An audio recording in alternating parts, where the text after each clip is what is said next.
Assalamualaikum warahmatullahi wabarakatuh. Waalaikumsalam warahmatullahi wabarakatuh. Pada pertemuan hari ini, kelompok kami akan mempresentasikan sistem hukum di Indonesia. Kelompok kami adalah kelompok 8 yang terdiri dari Erni binti Ridwan sebagai pemateri kedua, Sofi Sukawati sebagai pemateri pertama, dan saya sendiri sebagai moderator. Pemateri pertama akan membawakan materi yang akan dipresentasikan untuk hari ini. Silakan untuk Mbak Sofi.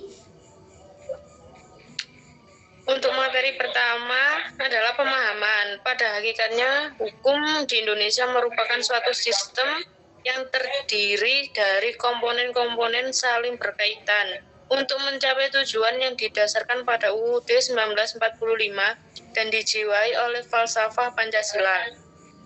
Ahli sejarawan hukum Amerika Lawrence M. Friedman mengartikan hukum sebagai suatu sistem dalam operasinya mempunyai 3 elemen yang saling berkaitan, yaitu substansi, struktur, dan kultur. Substansi hukum adalah peraturan-peraturan yang dipakai oleh para pelaku dan penegak hukum. Struktur hukum adalah pola memperlihatkan tentang bagaimana hukum itu dijalankan menurut ketentuan-ketentuan formalnya.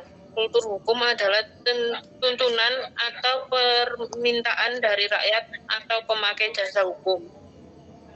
Baik, materi yang kedua akan dilanjutkan oleh Mbak Erni. Silakan Mbak Erni. Lanjutan pemahaman, pengertian sistem dan sistem hukum. Sistem berasal dari bahasa Yunani, sistema, yang dapat diartikan sebagai keseluruhan yang terdiri dari macam-macam bagian. Dalam suatu sistem yang baik, tidak boleh terdapat suatu pertentangan atau benturan antara bagian-bagian. Macam-macam sistem hukum dunia. Dalam sistem hukum positif Indonesia tersebut terdapat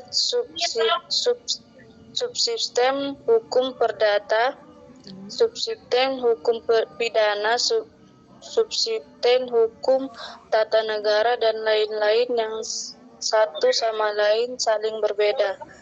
Sistem hukum di Indonesia ini ada macam itu dengan lainnya saling berbeda.